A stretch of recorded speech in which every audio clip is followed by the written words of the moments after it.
سه تا از حیوانایی که هیچ وقت نمیمیرن اولیش عروسهای دریایی هستن. عروسهای دریایی را نامیرا نیز مینامند چون میتونن دوباره به یک کلونی پولیپ موجودات زنده تک ژنومی تبدیل بشن.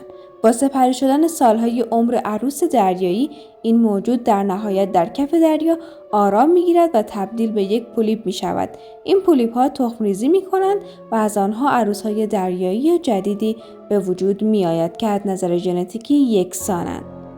عروسهای دریایی تنها موجوداتی هستند که به راحتی میتونن به دوران نوجوانی خودشون برگردن و این از نظر علمی هم ثابت شده.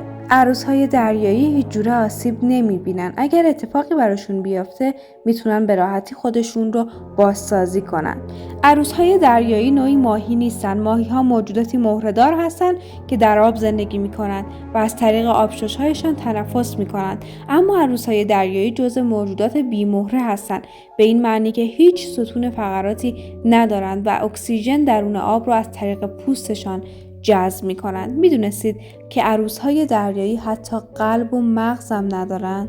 جالبه که بدونید این زیبارویان آبزی نه مغز دارن، نه قلب دارن و نه حتی چشم، اما یکی از خطرناکترین موجودات دنیا به شمار میرن. دنیای زیر آب مملو از موجودات شگفت‌انگیز است، اما عروس دریایی که به چتر دریایی هم مشهور هست بدون شک یکی از زیباترین و شگفت‌انگیزترین موجودات آبزی به شمار میرود و با آن ظاهر ظریف و خیال انگیزش بی جهت نیست که از آن به عنوان عروس دریا یاد میکنیم.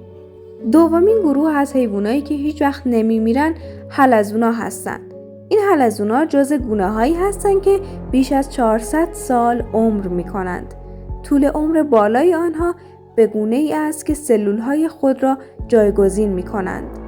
بلوغ آنها رشد آهسته و کمی دارد، اما در هر صورت جزء حیوانات نامیرا محسوب می شوند. و نهنگ ها هم جزء سومین دسته ای از حیواناتی هستند که هیچ وقت نمی میرند.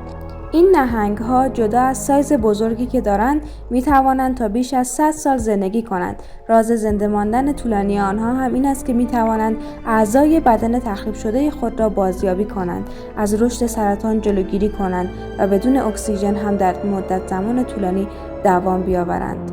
حیوانایی که نمیمیرن تقریباً 16 تا هستن. سعی میکنم که راجع به اونا هم توی ویدیوهای بعدی براتون توضیح بدم.